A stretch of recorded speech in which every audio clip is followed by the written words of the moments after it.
Welcome to our program. And as always, kindly generate the intention to apply this not for our own private little enlightenment and nirvana project, but very much with a recognition of understanding where does suffering come from in every subjectivity at all times. And it comes from this illusion called self. There's no logic for that because actually we're made up of so many different things, like the Khenpo has pointed out again and again. And yet there's such a strong sense of self. And that is what we remedy with the teaching of emptiness, because it's actually to show to ourselves we're completely misguided in our assumptions around the solidity of our person. And the whole sort of drama that plays out with what we call the strategies of ego, which are the kleshas, the toxic attitudes, emotions, perceptions that generate essentially what we call samsara. And this is where the Buddha saw this is completely unnecessary. Our ground nature is not in any way held by such a thing, by anything like this ego. But it's not as if this ego is some sort of evil agent that has found its way into us. It's just a cognitive dysfunction. It's us falling into an unnecessary place. And this is what the Buddha's teachings sets about to remedy. So that's why we're looking at the study of emptiness, because emptiness actually doesn't have anything to do with there not being anything, but it's just the solidity that we attribute to things. It's a little bit like when people say to us, "Oh, don't make a big fuss," that is actually telling us things are not that solid, or when people say relax, they're telling us things aren't as solid as we think. We get very worked up and we get very rigid and uptight. And that's where we forget about the whole Buddhist, theory and practice. Try and look at His Holiness the Dalai Lama. It's kind of like the proof is in the pudding. Try and look at the other sages that we have in this world. They're happy persons by not being caught up in the drama around self, and they spread happiness wherever they go. So this is something that we'd want to align ourselves. We could say this is a bit of like a practice of yoga. There's some healthy postures we could take, and they actually make us feel better. Or diet. There's some good food we could eat. We could stop abusing our body with eating food that actually, you could say, aligns itself with the components of the body, etc. So we're not actually introducing something that's alien to us, but really just recovering what has been lost. So the teaching that we have, this present study of progressive stages on the meditation on emptiness, is really intended for us to gradually begin to become familiar with this idea and the logic that is behind what we say when we say no self. What we are essentially establishing is a theoretical perspective, and that we deepen through the practice of meditation.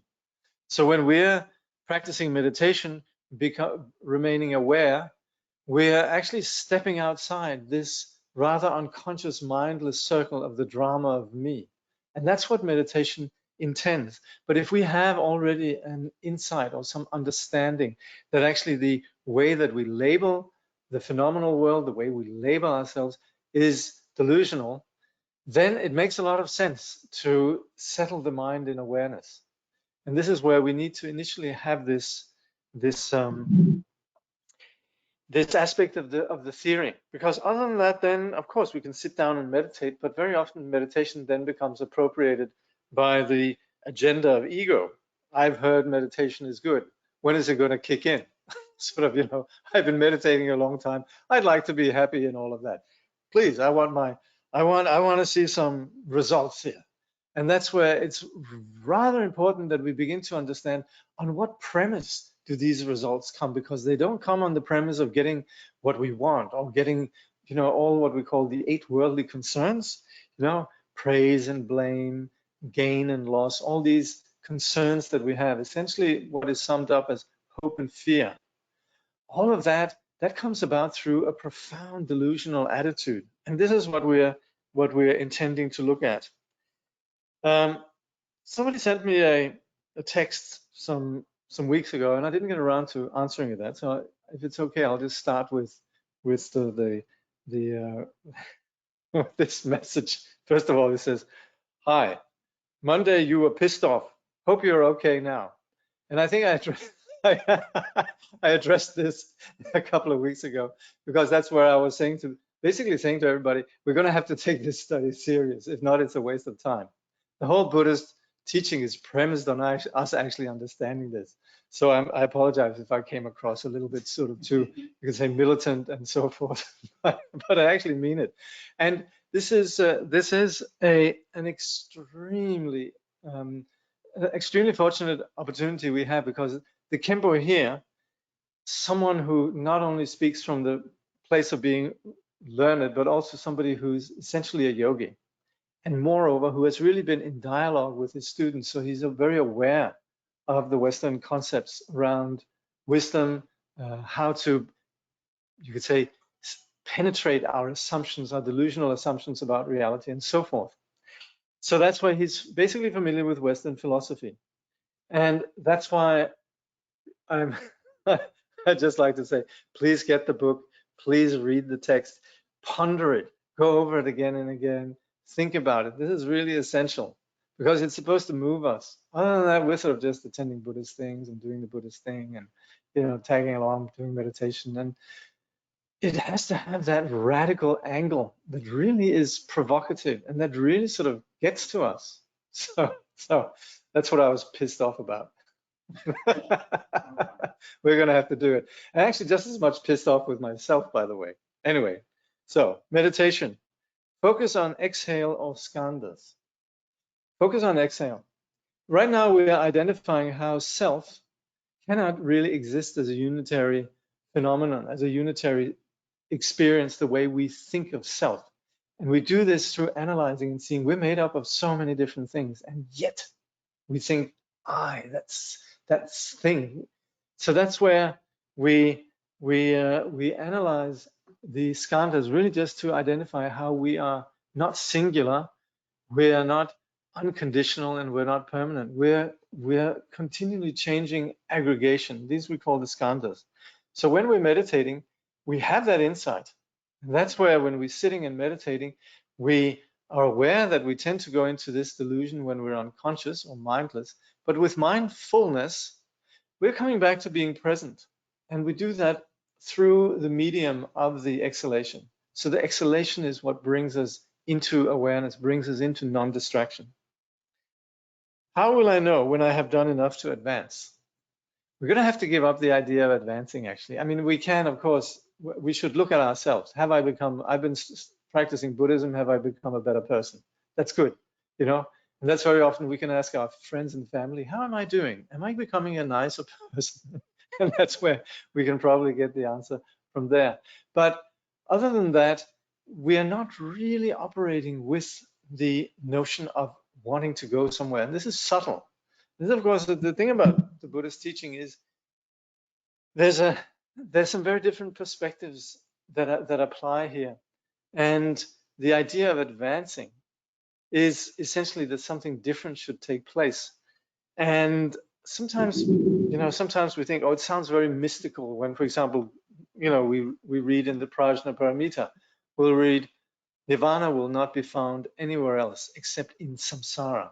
You know, basically wisdom will not be found anywhere except within confusion. But that actually does make sense. We're not going to import something external. We're working with what is there. And our mind present, yes, it's delusional, but we're working with that. But it won't work actually if we're sitting waiting for something to happen. And that's where, of course, we have this tendency to think, okay, when is it happening? And that's what we need to sabotage altogether. I'm very often going through a little text by Chogyam Trungpa where he makes a point about how meditation is actually bypassing the ordinary agenda and the ordinary ideas, or the ordinary, what's the word?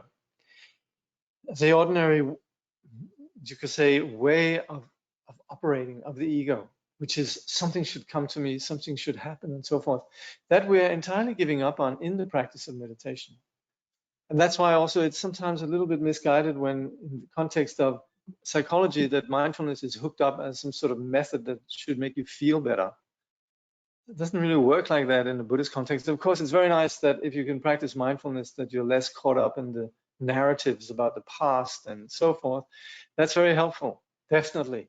But the practice of mindfulness is actually not geared towards us feeling better. Apologies. I hope this is not going to be a big disappointment. And I think all of you here know that, but it is really important that we understand that mindfulness is about us being aware. It's not really particularly about the condition of confusion beginning to sort of be patted on the back and reassured and so on. So while we're meditating, we don't actually entertain that thought. But yes, you can say that there is some degree of progress that's seen when we're gentler, kinder, more relaxed. You know, we very often can see how somebody just says one word and immediately, pow, we're there with incredible attitude. And that's where we need to begin to let go of the ordinary fixations, because they, on one hand, we fail to see the world. We're not really touching the world. We're not hearing the world. And we're also generating the suffering and that rigidity in relation to the world, that sort of self and other, me and the others, us and them. All of that is perpetuated through an unconscious place of solidifying and assuming that there's a solidity. And that's what we're trying to get to the bottom of. In terms of the practice of the path, then very often if you're a student of a teacher or following a particular program, then in a way, there's something very beautiful about this, because it's a no-brainer. You're given a set of practices, and you might not particularly think that you're progressing or anything's happening, but you're exposed to one set of practices, then another set of practices. And these they sort of work at us from different places. It's a bit like getting a massage, you know, we get our shoulders, we get the feet, we get the thighs, whatever. There's places that are working on us, and it generally all works towards that place of, you say, greater openness. So there's not really any, you know, as far as the practices go in the living tradition of, say, for example, what we're doing here in the context of, say, SIA foundations or Ngunduga, Dhammaga, whatever, then we just tag along, not blindly, but there's no sense of like, oh, there's not a VIP club, put it that way. There's not like the advanced ones. There are no, by the way, in case you'd ever wondered, there are no advanced Buddhists. What really characterizes advanced Buddhists is that they don't think a lot about themselves, and they certainly don't think that they're advanced. So that's where you have His Holiness the Dalai Lama always saying, you know, I'm just a simple monk, you know, and that really is attractive. That's what we're drawn to. So I guess we could say that's advanced. So if we become simple people, that might be advanced. When I advance, what will happen? How will I recognize it? I'm going to quote Jigme Lingpa, who says the one that notices changes in the practice is still the tight grip of the ego. As long as we're still thinking, I am going somewhere, etc., it's still just ego keeping score. So the less we keep score, the easier for us. We have more peace of mind. That, if you like, yes, we can call that advancing on the path. What really signifies advancing on the path is a greater degree of selflessness, quite simply like that. So that's where it doesn't really come with the package of, you could say, you know, credentials and accolades and these kind of things. But that's why it's very helpful to be part of you could say, a living tradition, an apprenticeship, where we're not just stuck with some books and, you know, YouTube clips or whatever, but we're actually studying with real people, and they're guiding us. And there's you could say, a structure in place. So this is what Siddhartha's intent provides, and is also what other traditions provide. Mingyur Rinpoche, Pamchok Rinpoche, the Lamas in Dordogne in France, His Holiness Sakya Trinzen, all of these different teachers that I'm familiar with, they all have, you could say, structures in place for people who would like to practice the Dharma. Okay. You might wonder, when are we ever getting to the text?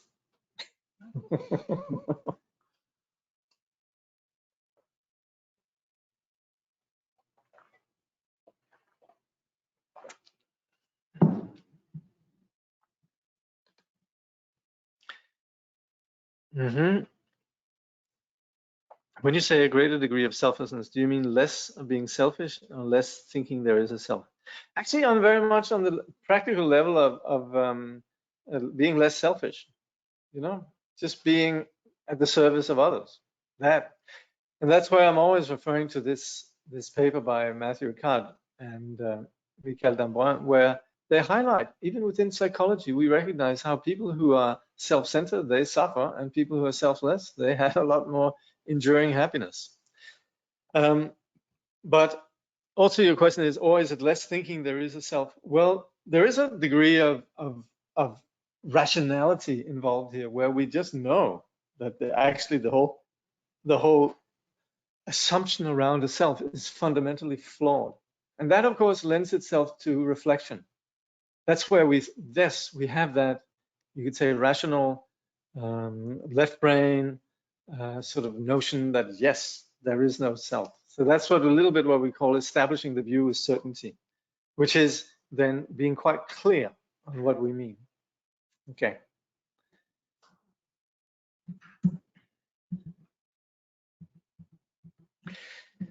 So we're looking at the Yogacarya, or Chittamatra, which is a tradition in the Mahayana, which essentially operates within the realm of what we could call phenomenology or personal experience. And so the Chittamatra view very much highlights the condition of the mind. The Madhyamikas, they look more at the ontological perspective. They're looking more at what's really there. They would say, well, there's nothing there that we can actually grasp. There's not even a mind. So in that way, we could say the Madhyamika view is viewed as sort of the ultimate, but very much ultimate in the sense of the objective ultimate, how things actually are. Nothing truly has inherent existence. Doesn't mean that things don't appear, and we have, of course, experience of our perceptions and all of that. But the Madhyamikas, they make the point that there's nothing that really has any inherent, true, unchanging, permanent existence. And that where this is what we then also see reflected in teachings like the Heart Sutra. But the Chittamatra, they identify how there's a place where we get it and where we don't get it. That's on the basis of this thing that drives us and exists as the basis of our whole sense of existence, which is the mind. And mind for the Chittamatra is not just something in our heads, something like that. It's everything. Everything that we perceive is essentially constructed by the mind. And they identify this. And that's, you could say, very valid because that is where we're at. We have very much an experience of the mind. So they also make the point then, in that it is the mind, there actually is this, it doesn't exist solidly as we think. Like we sometimes talk about a causal closure, which means you have consciousness here, then you have the material world out there. And these are two different things. No touching the two. So that's where the Chittamatra, they say, well, everything that we're experiencing, in that we cannot find any absolute, you could say, value or unchanging nature in anything, the way that we solidify and perceive it comes entirely from the mind. So they're very much drawing in the perspective, you could say, the responsibility of the mind. But in saying that everything is mind, then of course, this is again Khenpo's exposure to Western philosophy. He makes has repeatedly made a point that that the Chittamatra view is not solipsism. It's not like, well, I'm here alone in the world. There's nobody else. You know, it's just me. And that's a valid thought. Philosophers, they come up with that. I remember even as a kid actually thinking, I wonder if there's anybody else here except me. Maybe they're all just a bit like on a movie set, you know? Oh, like the Truman Show, you know, Jim Carrey as this person who's the only one who doesn't know that it's all just a set. Very interesting, right? But that's not the Chittamatra view. They're not saying that. They're just saying that we should be aware of how much the mind constructs our perception of reality. So Khenpo then says here, it is important not to take the Chittamatra view to be a kind of solipsism. Chittamatra is not saying everything is oneself or one's own personal experience. There is a world that one shares with others. What Chittamatra is saying, however, is that it is not of a different substance of mind.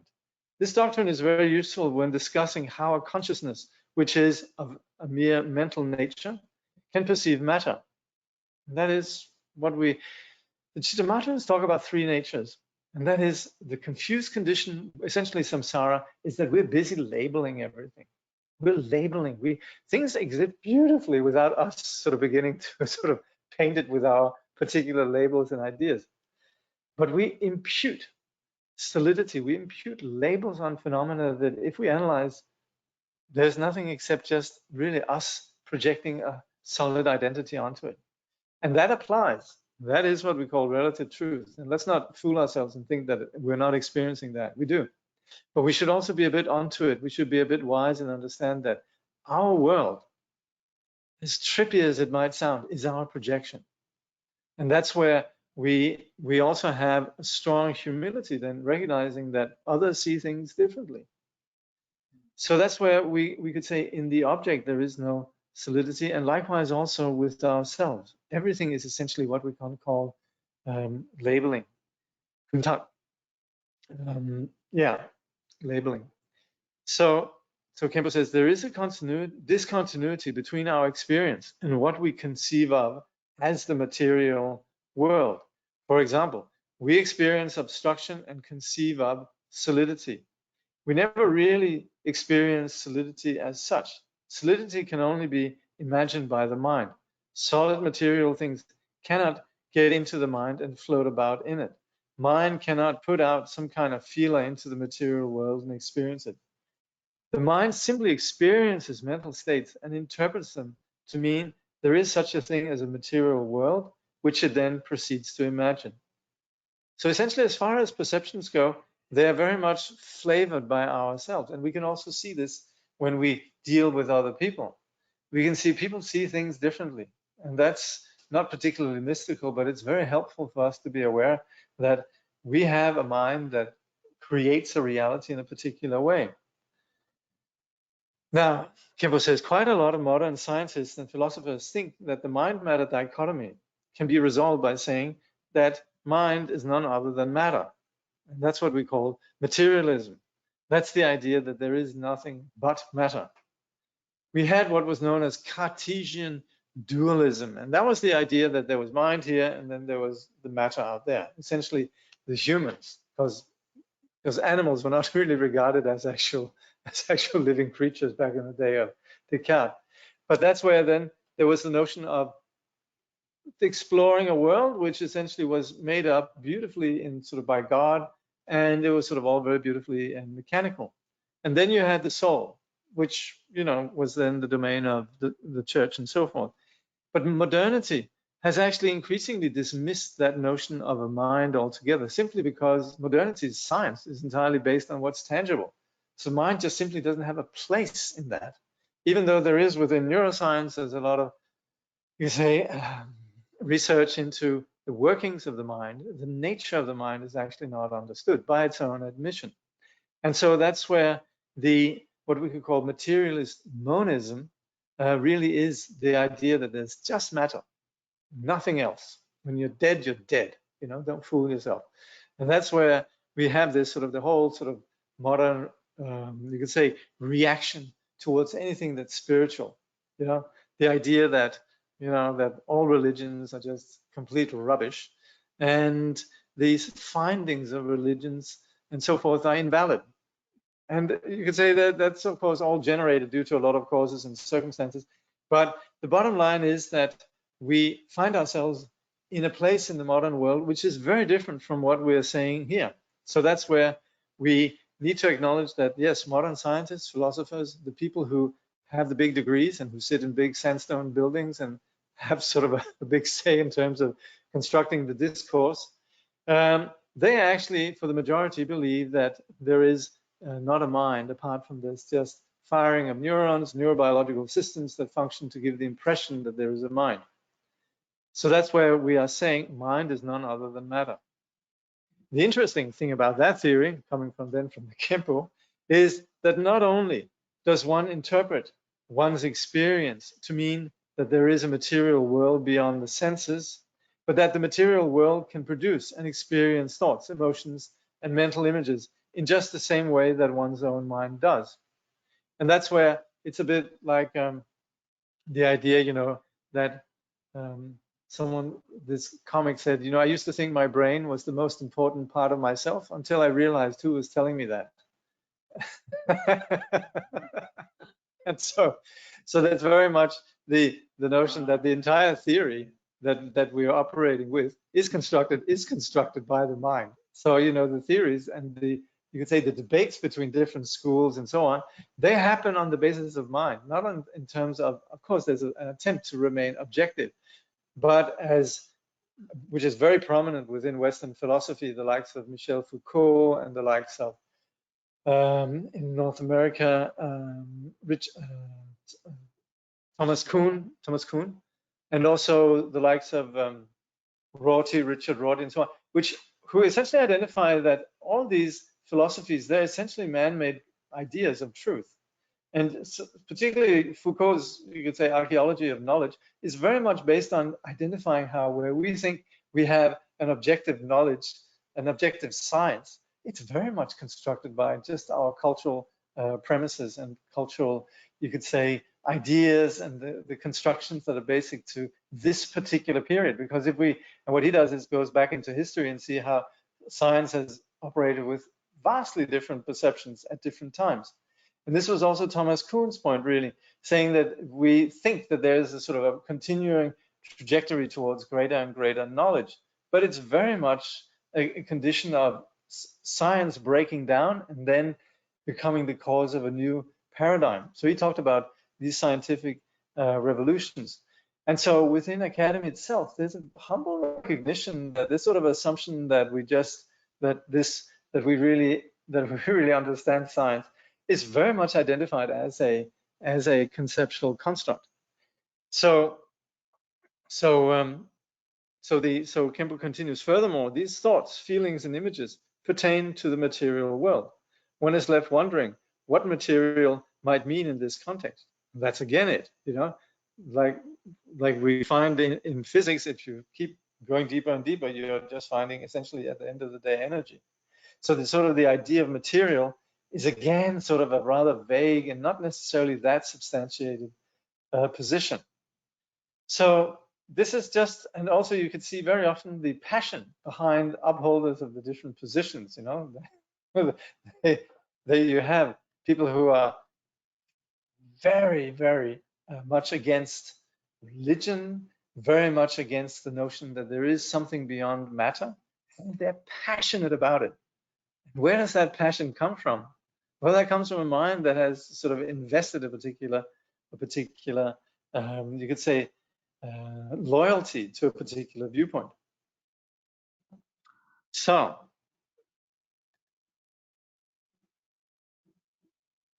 don't we experience solidity when, for example, we bump our head against something hard? Yes, we definitely do.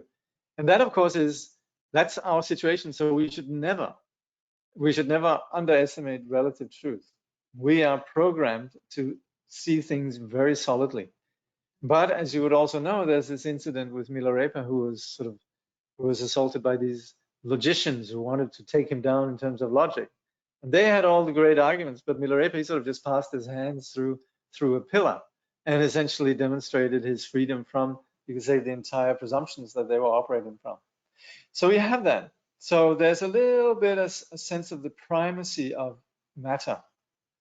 But that doesn't mean that we're not presently very much situated and bound by you could say, the laws of physics and all of that. They're perfectly valuable. And, you know, the Khenpo would never, ever or any Buddhist teacher would never, you say, argue with the validity of materialist science. You know, it's great. Thanks to materialist science, we have all sorts of, you know, wonderful things in the areas of technology, medicine, etc. But at the same time, also, I would also say, as somebody who lives within that culture, and I don't have to be too polite about my own culture, it's actually not necessarily the ultimate word on reality. And very often there's a sort of a mistaken arrogance on the part of us in the modern world that sort of assumes we have the right view. And if we look at other traditions that have a much more, you could say, they're much more sensitive to the subjective dimension of our perceptions. Their understanding of reality is no less accurate, no less valid, and I would even argue possibly more. And that's where you have, again, within technologies, yes, maybe not great advances within sort of hard technologies, but at the same time within areas of medicine and so forth, a lot of insight that is lacking in the modern world. So, the dream example. The dream example is the best means one has for understanding the Chittamatran stage of realizing emptiness.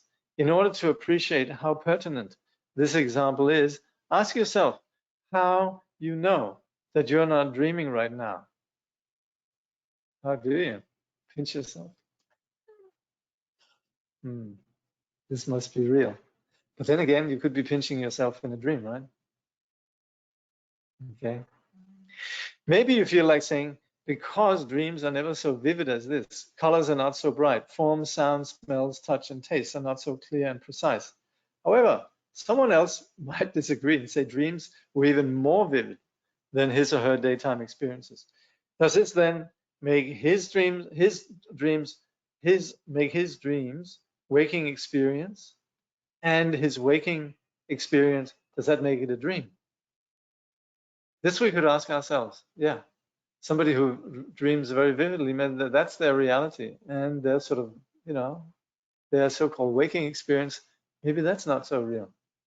The bottom line is that we're continually talking about experience and perceptions that are founded on and arise from what we call the alaya vijnana. That's really the Chittamatran position. Everything that arises is due to our particular disposition.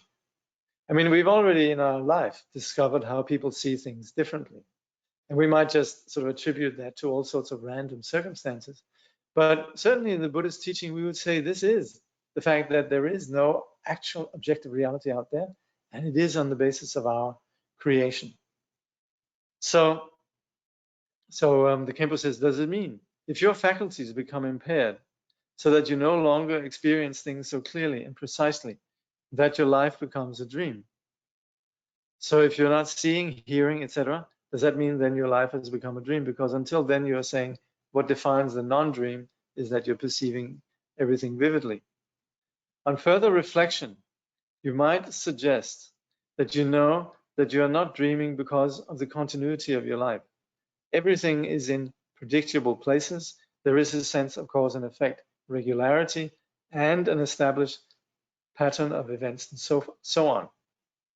And this is where Tsongtse Rinpoche, he say, this is where relative truth is so deceptive, because it works so well.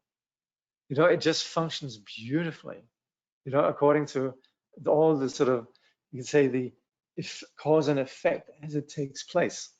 So there's every justification for really seeing that, viewing phenomena as being something that is solid, real, and out there. You might say that dreams are not like that. They are unpredictable.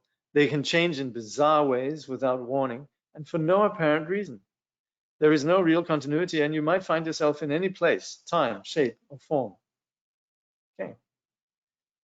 So, Khenpo says, are you saying then that if a dream were to stabilize so that there were a continuity and a fairly predictable pattern of events, if then it were to continue for long periods of time and your waking experience were only to last for brief periods in which you are very confused and disorientated, then the dream would have to become waking experience and the waking experience a dream.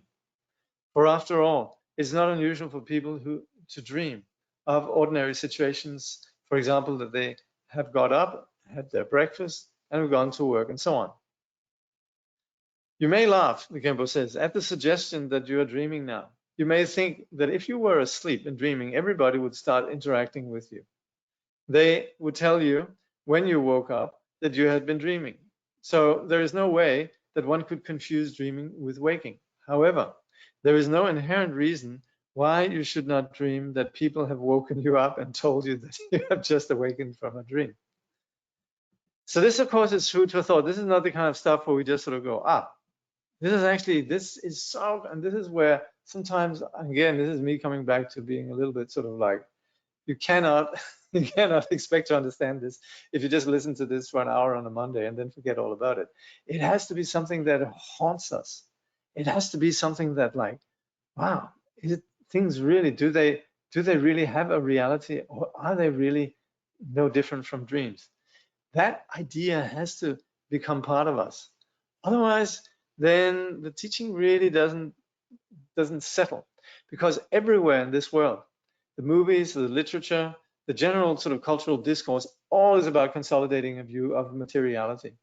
And so for us to sort of counter that hegemony, or that sort of grip that culture has on us, then we actually need to begin to challenge our assumptions. So we can't really be lazy in this regard. We have to actually really take this serious.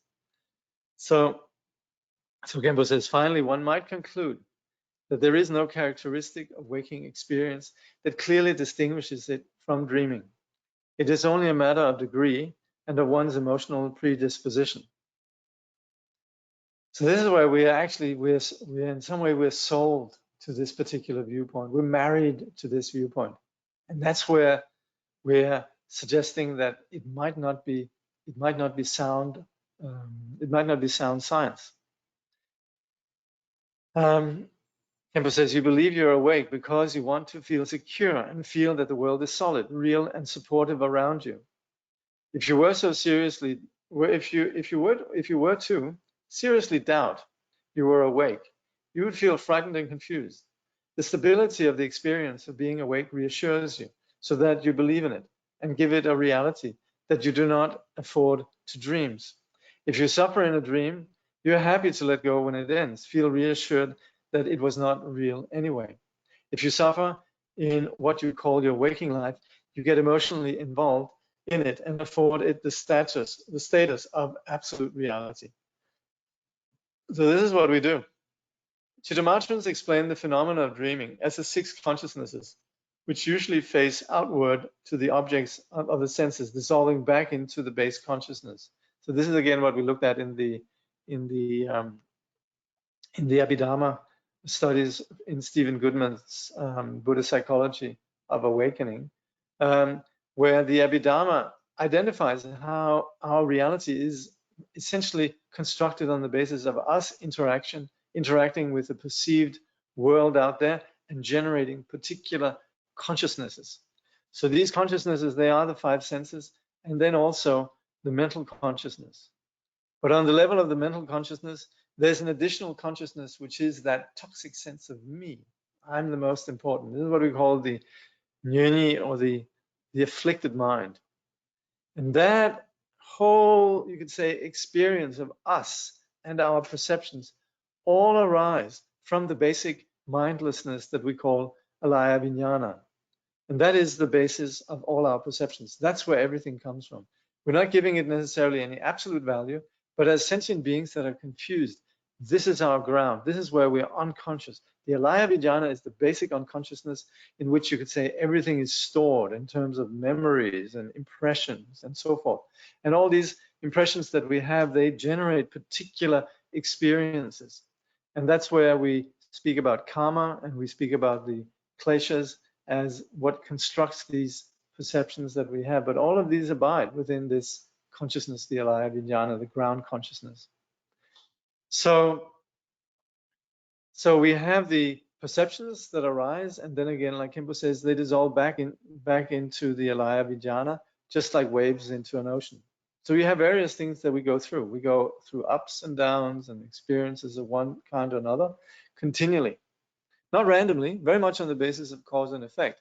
But these experiences, they don't stay. Again, they're not inherently existent. They're just, you could say, perceptions that we have for us at the time being, and then they dissolve. It then starts to move within itself, creating images of subjects and objects that the mind takes to be real and experiences like waking experience. So that's where we as sentient beings, we're generated, or you could say we arise, we manifest on the basis of this alaya vijnana. So Khenpo says, thus, the Chittamantras are not saying there is no difference at all between waking and dream experience. They're saying that the difference is not one of an essential difference in substance. So it's not like all Tibetans are going around just tripped out thinking everything is just like a dream and nothing is real and all of that. But it's more that they understand. And what's implicit here is understanding the lack of solidity. But of course, yes, in our relative truth, there's a big difference between dream and the waking condition. Now, I might just stop here today. I hope you'll apologize, but I actually have a thundering headache and I'm feeling a little bit under the weather. So, sometimes when in school, the teacher comes and says, okay, kids, you have an early day off, you can go home early. Then everybody goes, yay. So I hope everybody's all right with us stopping a little bit earlier today, but yeah, I'm just not feeling terribly well. So, but I'll just, if there's some questions, I have to take them. See here.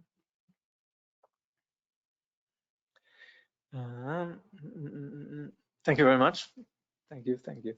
Yeah. Any questions here about the material? Get the book. Must have the book. Sorry to hold you up. No.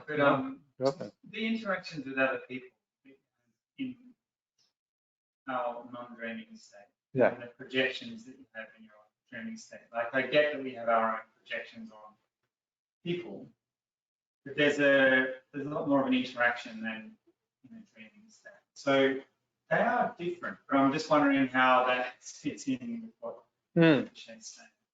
So yeah, so the question is that it appears that the interaction we have with other people in our waking condition is a lot more real than we have in the dream. So, yeah, we don't have much control over the waking things. That's right. Yeah. So yeah, the question is we don't have so much control over the waking condition as in the dream. But that's because you're a dream yogi and you can control and recognize your dreams. Huh? That's unusual because very often, huh? The flying ones are the best, aren't they? Yes. But it's really the point here being made is that if we analyze, then the waking experience and the dream experience, they're similar. But of course, yes, there are differences, definitely. But don't remember what the Khenpo was saying. There will be people for whom the dreams are more real than the waking experience. Yeah.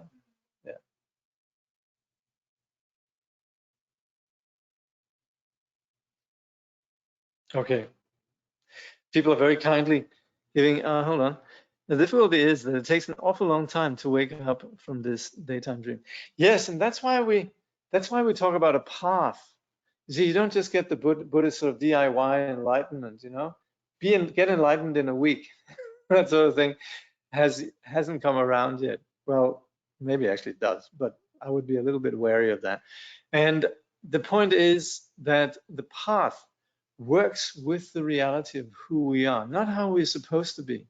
So the path is very different for all of us. And yes, it does take time.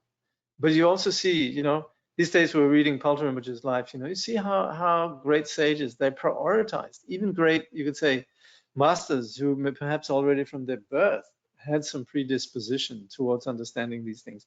They would follow a very rigorous regime of practice. And so it is something that, it takes time, it requires effort. So, okay.